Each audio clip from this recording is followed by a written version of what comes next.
Sean bienvenidos a las historias de Lilith. Hola queridos amigos, les doy la bienvenida al capítulo 3 del Silmarillion. Vamos a continuar con esta bellísima historia. Cuenta Silmarillion, la historia de los Silmarils. Del principio de los días. Se dice entre los sabios que la primera guerra estalló antes de que Arda estuviera del todo acabada, y antes de que nada creciera o anduviera sobre la tierra, y durante mucho tiempo Melkor tuvo la mejor parte. Pero en medio de la guerra, un espíritu de gran fuerza y osadía acudió en ayuda de los Valar, habiendo oído en el cielo lejano que se libraba una batalla en el pequeño reino. Y el sonido de su risa llenó toda Arda. Así llegó Tulkas el fuerte, cuya furia pasa como un viento poderoso, esparciendo nubes y oscuridad por delante. Y la risa y la cólera de Tulkas ahuyentaron a Melkor, que abandonó Arda, y durante mucho tiempo hubo paz. Y Tulkas se quedó y se convirtió en uno de los Valar del reino de Arda. Pero Melkor meditaba en las tinieblas exteriores, y desde entonces odió para siempre a Tulkas. En ese entonces, los Valar trajeron orden a los mares y las tierras y las montañas, y Yavanna plantó por fin las semillas que tenía preparadas tiempo atrás. Y desde entonces, cuando los fuegos fueron sometidos o sepultados bajo las colinas primigenias, hubo necesidad de luz. Y Aulë, por ruego de Yavanna, construyó 2 lámparas poderosas para iluminar la tierra media que él había puesto entre los mares circundantes. Entonces Varda llenó las lámparas y Manwë las consagró, y los Valar las colocaron sobre altos pilares, más altos que cualquiera de las montañas de días posteriores. Levantaron una de las lámparas cerca del norte de la Tierra Media y le dieron el nombre de Illuin, y la otra la levantaron en el sur y le dieron el nombre de Ormal. Y la luz de las lámparas de los Valar fluyó sobre la tierra, de manera que todo quedó iluminado como si estuviera en un día inmutable. Entonces las semillas que Yavanna había sembrado empezaron a brotar y a germinar con prontitud, y apareció una multitud de cosas que crecían, grandes y pequeñas, musgos y hierbas y grandes helechos, y árboles con copas coronadas de nubes, como montañas vivientes, pero con los pies envueltos en un crepúsculo verde. Y acudieron bestias y moraron en las llanuras herbosas, o en los ríos y los lagos, o se internaron en las sombras de los bosques. Y sin embargo, aún no había florecido ninguna flor, no había cantado ningún pájaro, porque estas cosas aguardaban aún en el seno de Yavanna a que les llegara el momento. Pero había gran riqueza en lo que ella concibiera, y en ningún sitio más abundante que en las partes centrales del mundo, donde las luces de ambas lámparas se encontraban y se mezclaban. Y allí, en la isla de Almaren, en el gran lago, tuvieron su primera morada los Valar, cuando todas las cosas eran aún jóvenes y el verde reciente maravillaba aún a los hacedores, y durante mucho tiempo se sintieron complacidos. Sucedió entonces que mientras los Valar descansaban de sus trabajos y contemplaban el crecimiento y el desarrollo de las cosas que habían concebido e iniciado, Manwë ordenó que hubiese una gran fiesta, y los Valar y todas sus huestes acudieron a la llamada. Pero Aulë y Tulkas se sentían cansados, pues la habilidad de uno y la fuerza del otro habían estado sin cesar al servicio de todos mientras trabajaban. Y Melkor conocía todo lo que se había hecho, ya que aún entonces tenía amigos y espías secretos entre los Maiar, a quienes había convertido a su propia causa, y lejos en la oscuridad lo consumía el odio, pues tenía celos de la obra de sus pares, a quienes deseaba someter. Por tanto, convocó a los espíritus de los palacios de Ea, que él había pervertido para que le sirvieran, y se creyó fuerte. Y viendo que le llegaba la hora, volvió a acercarse a Arda, y la contempló, y ante la belleza de la tierra en primavera sintió todavía más odio.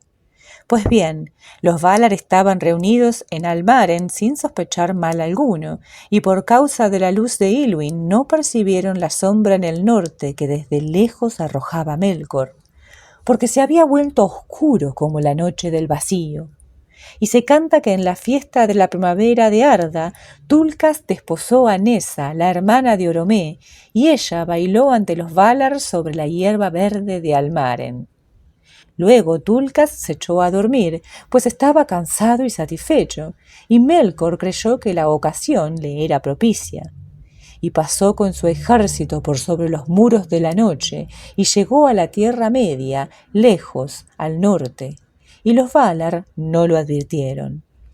Entonces Melkor empezó a cavar y construyó una vasta fortaleza muy hondo bajo la tierra, por debajo de las montañas oscuras donde los rayos de Ilúin eran fríos y débiles.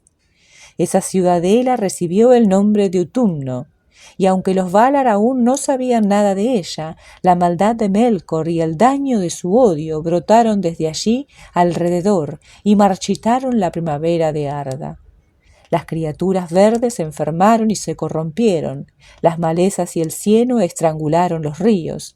Los helechos, rancios y ponzoñosos, se convirtieron en sitios donde pululaban las moscas. Y los bosques se hicieron peligrosos y oscuros, moradas del miedo, y las bestias se transformaron en monstruos de cuerno y marfil, y tiñeron la tierra con sangre. Entonces supieron los Valar sin ninguna duda que Melkor estaba actuando otra vez, y buscaron su escondrijo. Pero Melkor, confiado en la fuerza de Utumno y en el poderío de sus sirvientes, acudió de repente a la lucha y asestó el primer golpe antes de que los Valar estuvieran preparados. Y atacó las luces de Ilúin y Ormal, derribó los pilares y quebró las lámparas. En el derrumbe de los poderosos pilares, las tierras se abrieron y los mares se levantaron en tumulto. Y cuando las lámparas se derramaron, unas llamas destructoras avanzaron por la tierra. Y la forma de Arda y la simetría de las aguas y tierras quedaron entonces dañadas, de modo que los primeros proyectos de los Valar nunca fueron restaurados. En la confusión y la oscuridad, Melkor huyó, aunque tuvo miedo, pues por encima del bramido de los mares oyó la voz de Manwë como un viento huracanado, y la tierra temblaba bajo los pies de Tulkas. Pero llegó a Utumno antes de que Tulkas pudiera alcanzarlo, y allí se quedó escondido. Y los Valar no pudieron someterlo en aquella ocasión, porque necesitaban de casi todas sus fuerzas para apaciguar los tumultos de la tierra y salvar de la ruina todo lo que pudiera ser salvado de lo que habían hecho. Y después temieron desgarrar otra vez la tierra en tanto no supieran dónde moraban los hijos de Ilúvatar, que aún habrían de venir en un tiempo que a los Valar les estaba oculto. Así llegó a su fin la primavera de Arda. La morada de los Valar en Almaren quedó por completo destruida, y no tuvieron sitio donde vivir sobre la faz de la tierra. Por tanto, abandonaron la Tierra Media y fueron a la tierra de Aman, el más occidental de todos los territorios sobre el filo del mundo. Pues las costas occidentales miraban al mar exterior, que los elfos llamaban Ekaya, y que circundaba el reino de Arda. Cuán ancho es ese mar, solo los Valar lo saben, y más allá de él se encuentran los muros de la noche. Pero las costas orientales de Aman eran el extremo de Beleguer, el gran mar del occidente, y como Melkor había vuelto a la Tierra Media y aún no podían someterlo, los Valar fortificaron sus propias moradas y en las costas del mar levantaron las Pelori, las montañas de Aman, las más altas de la tierra. Y sobre todas las montañas de Pelori se alzaba la altura en cuya cima puso Manwë su trono. Taniquetil llaman los elfos a esa montaña sagrada, y Oyolocé de blancura sempiterna, y Elerrina coronada de estrellas, y con muchos otros nombres, pero en la lengua tardía de los Sindar se la llamaba Amon-Wilos. Desde los palacios de Taniquetil, Manwë y Barda podían ver a través de la tierra hasta los confines más extremos del este. Detrás de los muros de las Pelori, los Valar se establecieron en esa región que llamaban Valinor, y allí tenían casas, jardines y torres. En aquella tierra protegida acumularon grandes caudales de luz y las cosas más bellas que se salvaron de la ruina, y muchas otras aún más bellas las hicieron de nuevo, y Valinor fue todavía más hermosa que la Tierra Media en la primavera de Arda. Y fue bendecida, porque los inmortales vivían allí, y allí nada se deterioraba ni marchitaba, ni había mácula en las flores o en las hojas de esa tierra, ni corrupción o enfermedad en nada de lo que allí vivía, porque aún las mismas piedras y las aguas estaban consagradas. Y cuando Valinor estuvo acabada y establecidas las mansiones de los Valar, en medio de la llanura de más allá de los montes, edificaron su ciudad, Valmar, la de muchas campanas. Ante el portal occidental había un montículo verde, Eseloar, llamado también Corolairé. Y Yavanna lo consagró y se sentó allí largo tiempo sobre la hierba verde y entonó un canto de poder en el que puso todo lo que pensaba de las cosas que crecen en la tierra. Pero Nienna reflexionó en silencio y regó el montículo con lágrimas. En esa ocasión los Valar estaban todos reunidos para escuchar el canto de Yavanna, sentados en los tronos del consejo, en el Mahanaxar, en el anillo del juicio, cerca de los portones dorados de Valmar. Y Yavanna Kementari cantó delante de ellos, que la observaban. Y mientras observaban, en el montículo nacieron 2 esbeltos brotes, y el silencio cubría el mundo entero a esa hora, y no se oía ningún otro sonido que la voz de Yavanna. Bajo su canto los brotes crecieron y se hicieron hermosos y altos, y florecieron.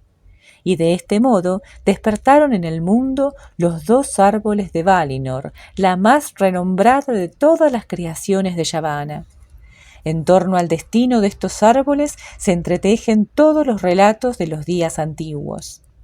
Uno de ellos tenía hojas de color verde oscuro, que por debajo eran como plata resplandeciente, y de cada una de las innumerables flores caía un rocío continuo de luz plateada, y la tierra de abajo se moteaba con la sombra de las hojas temblorosas. El otro tenía hojas de color verde tierno, como el haya recién brotada, con bordes de oro refulgente. Las flores se mecían en las ramas en racimos de fuegos amarillos, y cada una era como un cuerno encendido que derramaba una lluvia dorada sobre el suelo. Y de los capullos de este árbol brotaba calor y una luz grande. Telperion se llamó el uno en Valinor, y Silpion y Ninkelote, y tuvo muchos otros nombres. Pero Laurelin fue el otro, y también Marinalda y Culurien, y le dieron además muchos nombres en los cantos. En 7 horas la gloria de cada árbol alcanzaba su plenitud y menguaba otra vez en nada, y cada cual despertaba una vez más a la vida 1 hora antes de que el otro dejara de brillar. Así en Valinor 2 veces al día había una hora dulce de luz más suave, cuando los 2 árboles eran más débiles y los rayos de oro y de plata se mezclaban. Telperion era el mayor de los árboles y el primero en desarrollarse y florecer. Y esa primera hora en que resplandecía el fulgor blanco de un amanecer de plata, los Valar no la incluyeron en el compuesto de las horas, pero le dieron el nombre de hora de apertura, y a partir de ella contaron las edades del reino de Valinor.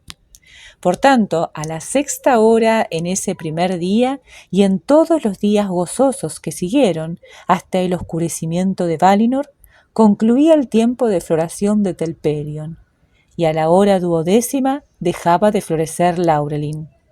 Y cada día de los Valar en Aman tenía 12 horas y terminaba con la segunda mezcla de las luces, en la que Laurelin menguaba, pero Telperion crecía. Sin embargo, la luz que los árboles esparcían duraba un tiempo antes de que fuera arrebatada en el aire o se hundiera en la tierra. Y Varda atesoraba los rocíos de Telperion y la lluvia que caía de Laurelin en grandes tinas como lagos resplandecientes, que eran para toda la tierra de los Valar como fuentes de agua y de luz. Así empezaron los días de la bendición de Valinor, y así empezó también la cuenta del tiempo. Pero mientras las edades avanzaban hacia la hora señalada por Ilúvatar para la venida de los primeros nacidos, la Tierra Media yacía en una luz crepuscular bajo las estrellas que Varda había forjado en edades olvidadas, cuando trabajaba en Ea. Y en las tinieblas vivía Melkor, y aún andaba con frecuencia por el mundo, en múltiples formas poderosas y aterradoras, y esgrimía el frío y el fuego, desde las cumbres de las montañas a los profundos hornos que están debajo. Y cualquier cosa que fuese cruel o violenta o mortal, era en esos días obra de Melkor. Pocas veces venían los Valar por encima de las montañas a la Tierra Media, dejando atrás la belleza y la beatitud de Valinor, pero cuidaban y amaban los territorios de más allá de las Pelori. Y en medio del reino bendecido se levantaban las mansiones de Aulé, y allí trabajó él largo tiempo. Porque en la hechura de todas las cosas de esa tierra, Aulé tuvo parte principal, e hizo allí muchas obras hermosas y esbeltas, tanto abiertamente como en secreto. De él provienen la ciencia y el conocimiento de todas las cosas terrestres, sea la ciencia de los que no hacen, pero intentan comprender lo que es, o la ciencia de los artesanos, el tejedor, el que da forma a la madera y el que trabaja los metales. Y también el labrador y el granjero, aunque estos y todos los que tratan con cosas que crecen y dan fruto, se deben también a la esposa de Aulé, Yavanna Kementari. Es Aulé a quien se da el nombre de amigo de los Noldor, porque de él aprendieron mucho en días posteriores, y son ellos los más hábiles de entre los elfos.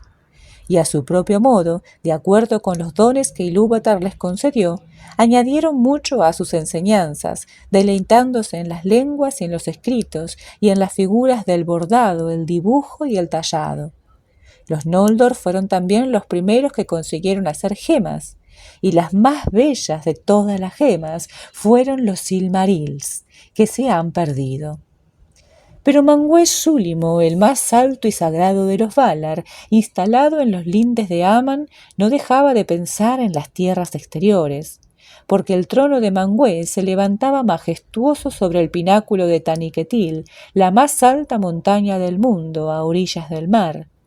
Espíritus que tenían forma de halcones y águilas revoloteaban por las estancias del palacio, y los ojos de Manwë podían ver hasta las profundidades del mar y horadar las cavernas ocultas bajo la tierra. De este modo le traían noticias de casi todo cuanto ocurría en Arda. No obstante, había cosas ocultas aún para Manwë y los servidores de Manwë, porque donde Melkor se ensimismaba en negros pensamientos, las sombras eran impenetrables. Manwë no concibe ningún pensamiento que sirva a su propio honor y no tiene celos del poder de Melkor, sino que lo gobierna todo en paz.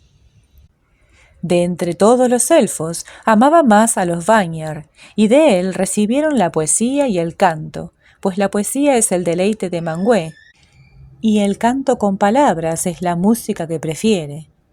El vestido de Manwë es azul, y azul el fuego de sus ojos, y su cetro es de zafiro, que los Noldor labraron para él, y fue designado para ser el vicerregente de Ilúvatar, rey del mundo de los Valar y los elfos y los hombres, y principal defensa contra el mal de Melkor. Con Manwë moraba Varda, quien en lengua sindarin es llamada Elbereth, reina de los Valar, hacedora de las estrellas, y con ellos había una vasta hueste de espíritus bienaventurados. Pero Ulmo se encontraba solo, y no moraba en Valinor, y ni siquiera iba allí excepto cuando se celebraba un gran consejo. Vivió desde el principio de Arda en el océano exterior, y allí vive todavía. Desde allí gobierna el flujo de todas las aguas y las mareas, el curso de los ríos y la renovación de las fuentes, y la destilación de todos los rocíos y lluvias en las tierras que se extienden bajo el cielo.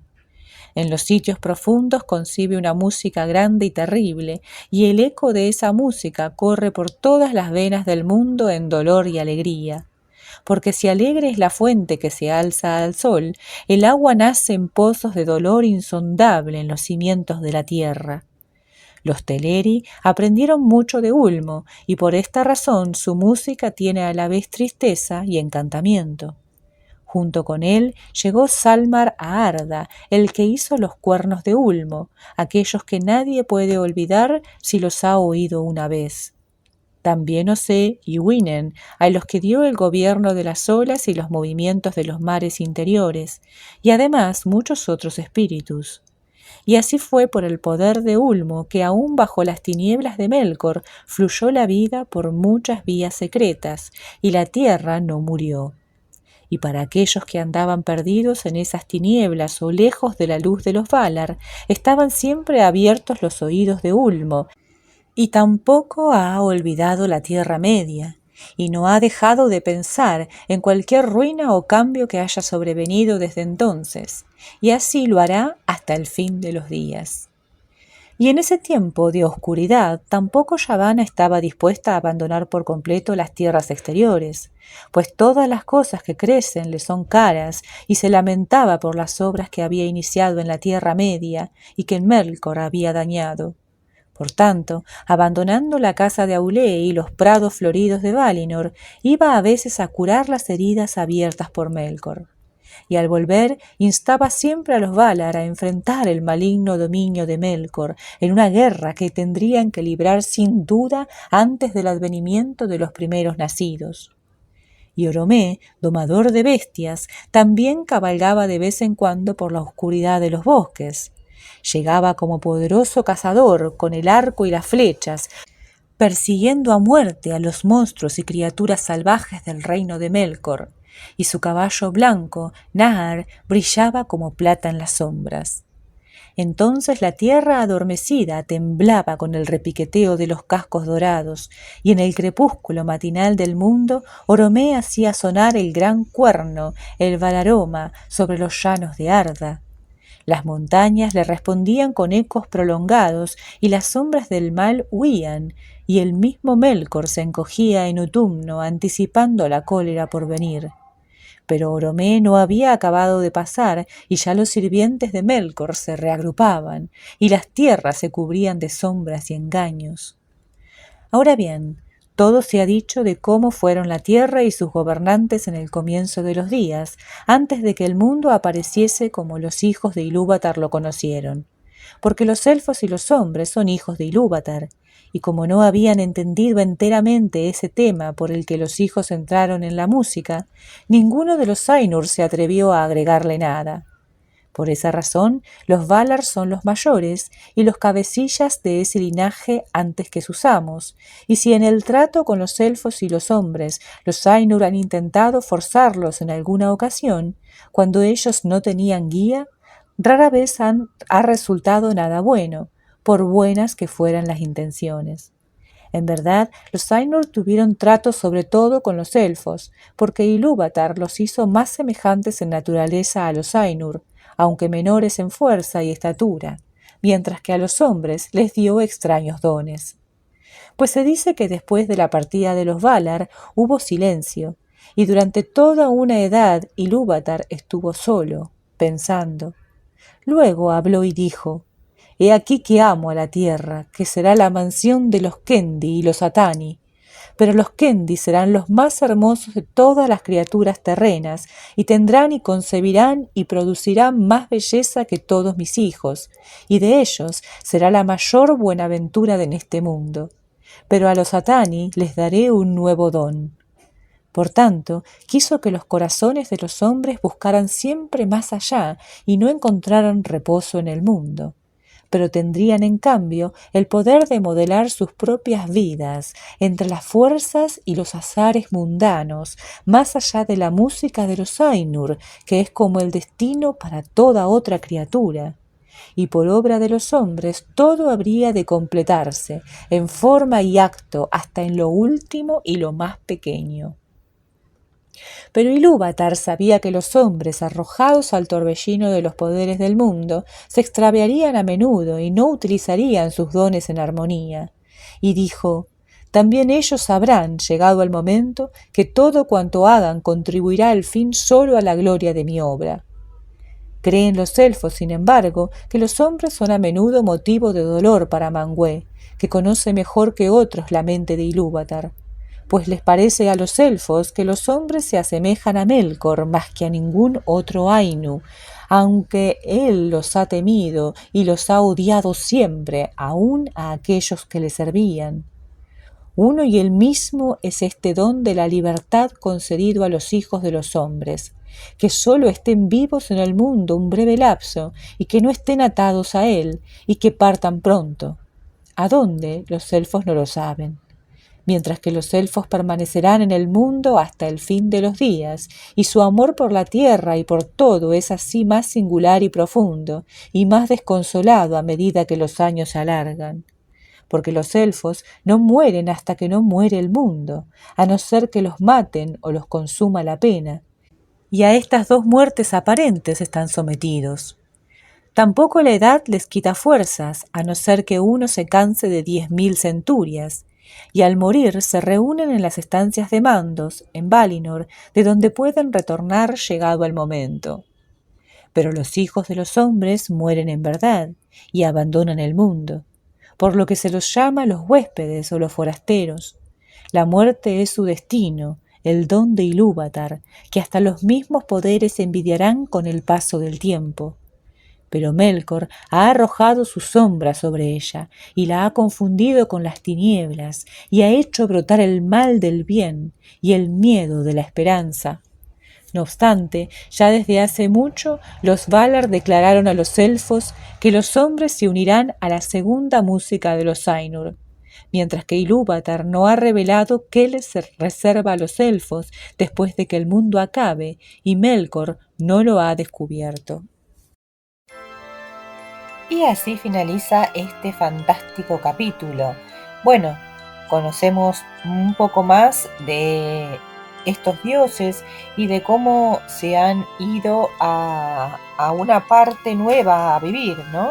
La hermosa y bellísima Valinor, que parece que todo es perfecto, es como una especie de Edén, podríamos decir. Porque ahí nada muere, todo florece, todo brilla, todo es perfecto, ¿no?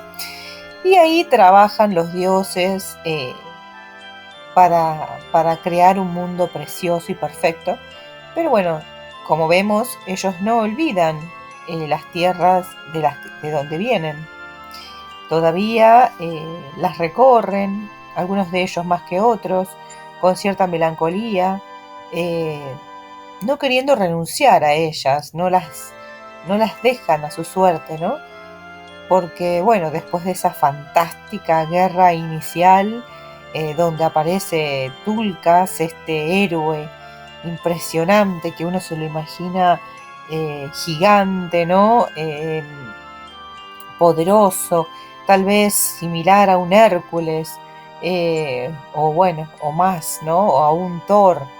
De otro tipo de mitología, bueno, aparece y domina con su fuerza a Melkor, que bueno, que se vuelve a escurrir, ¿no? Porque es su habilidad esta, la de esconderse y desaparecer en el momento apropiado. Y bueno, entonces también conocemos un poco sobre los hijos de Ilúvatar que ya nacieron, que ya aparecieron en la tierra, y son estos los elfos y los hombres, que tienen diferencias bastante particulares, ¿no? Tienen dones bastante singulares, unos y otros. Me gusta la manera en que lo explica, realmente todo es una poesía. Yo siento que toda esta obra narrativa tiene un espíritu poético muy bonito que lo acerca aún más a lo que es las mitologías, ¿no? Así que, bueno, fue hermoso leer este capítulo. Espero que a ustedes les haya gustado. Me gustaría saber qué opinan sobre él, sobre el capítulo. qué reflexiones les produjo y cuál fue su parte favorita, ¿no? ¿Qué es lo que más les llamó la atención de todo esto que hemos contado? Porque como podemos ver, es un capítulo bastante rico en, en, en ideas. Hay mucho para pensar y para decir. Así que, bueno, me gustaría que ustedes comenten contando lo que ustedes piensan, ¿no? Los invito a suscribirse y a dejar un like, y la próxima seguiremos con este fantástico libro. Los voy a estar esperando. Gracias, nos vemos.